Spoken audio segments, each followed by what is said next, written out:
Thanks, Phil. State lawmakers are grappling with some big issues this spring session, including what the next budget will look like in the wake of the pandemic and a growing pension deficit. And they've got just about a month left to figure it out.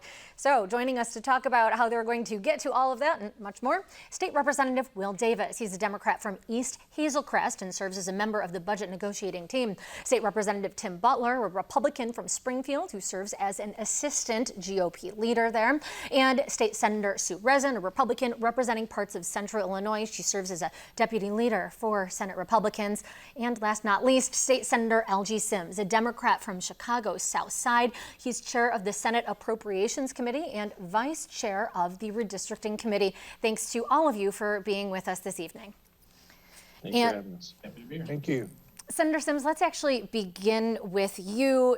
There's, again, a month left before the scheduled adjournment date. Always, people want to know what is going on with the budget.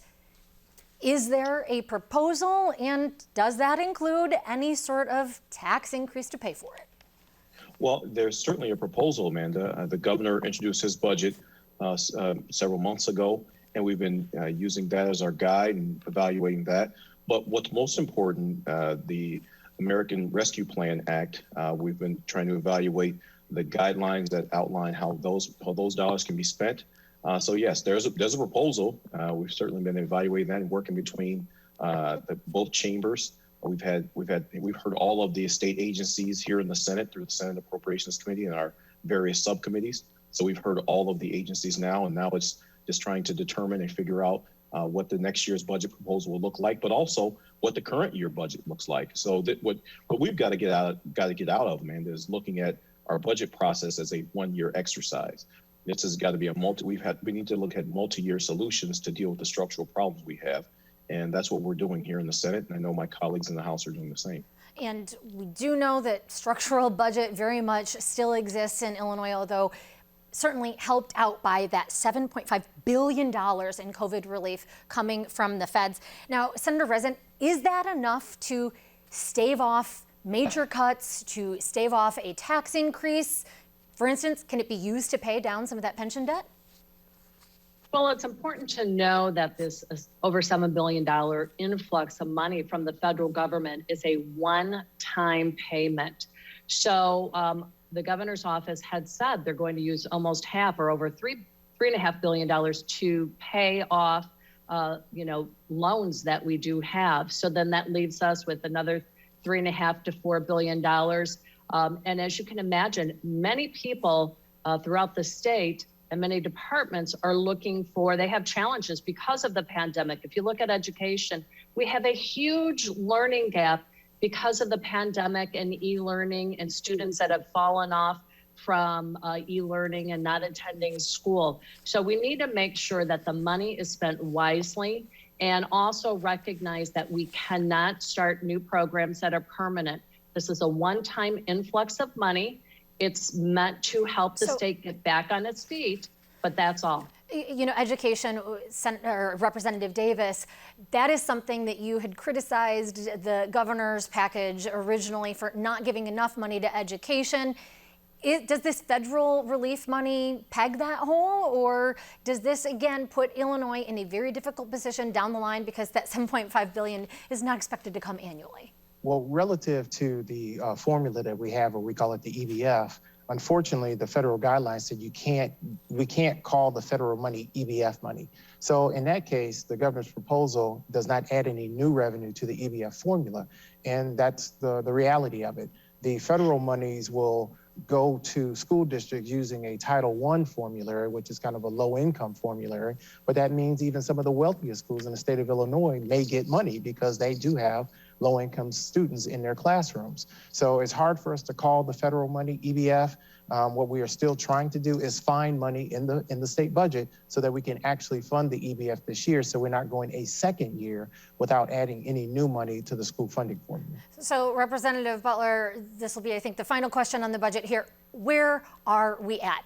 Better than expected, with more tax revenues coming into the state than had been predicted, and then this federal relief money? Or is Illinois' budget still in the tank? And what do we do about it?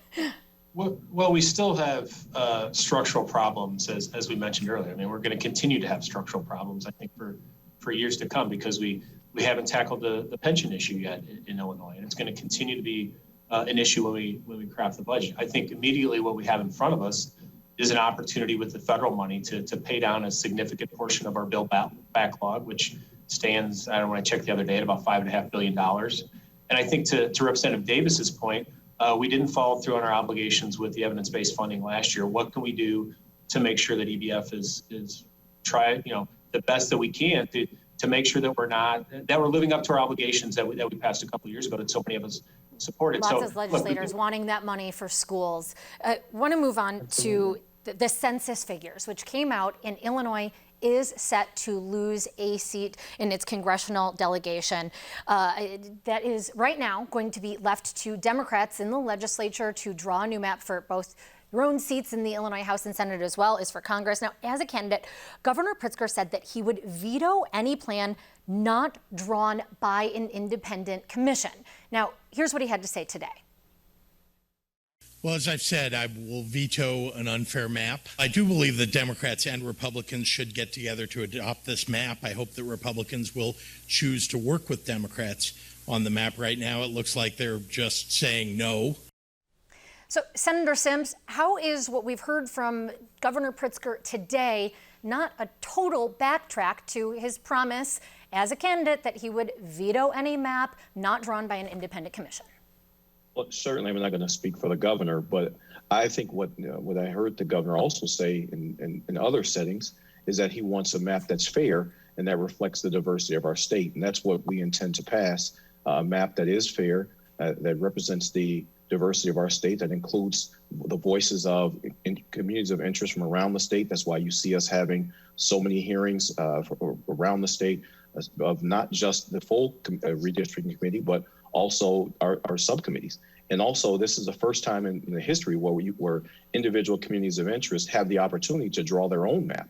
So we put a portal out where individual communities of interest can go on, submit maps, and we know that there have been hundreds of people who've done that, who have gone onto that portal and started that process. Their own hand at drawing a district.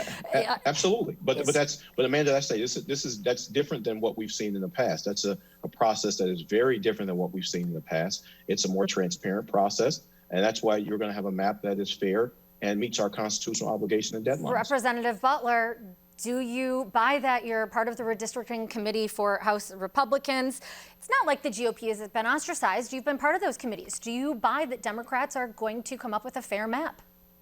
Well, we've certainly participated in the hearings. So we have 4 House Republican members who are members of the House Redistricting Committee. We've had a lot of our members participate in the regional hearings. But the problem is the questions go unanswered from our side. We've asked significant questions about the use of data. We're not going to have the decennial census data until August. What data is going to be used by the majority to draw their maps? There's been a lot of questions from advocates and people who've testified about the use of ACS data or the process, transparency, especially once the maps are unveiled. What will the process be for citizen involvement? And look, at the end of the day, we have put out proposals, and so for the governor to say that we're not coming to the table is ludicrous. I mean, I've had a bill out there for a commission since last year. Senator Barrickman had a bill out there for a commission. Those have been ignored. Now, that's the will of the majority, and it's fine, but we are participating in this process, and we have huge concerns about the fact that what data is going to be used if the maps are drawn by June 30, because we don't believe the data that can be used for June 30 reflects truly the diversity, like Senator Sims said, of Illinois. Senator Sims, just real quick answer, are you going to use ACS data, yes or no? We haven't made that decision yet. I mean, those discussions are still ongoing. We haven't made that decision. All right, and that is where we will have to. Well, we'll come back. We got to leave it here for now, but we will be joined by each of you legislators again later in the program. And we'll discuss a possible ComEd rate hike. But for now, our thanks to State Representatives Will Davis and Tim Butler, as well as State Senators Sue Rezin and Elgie Sims.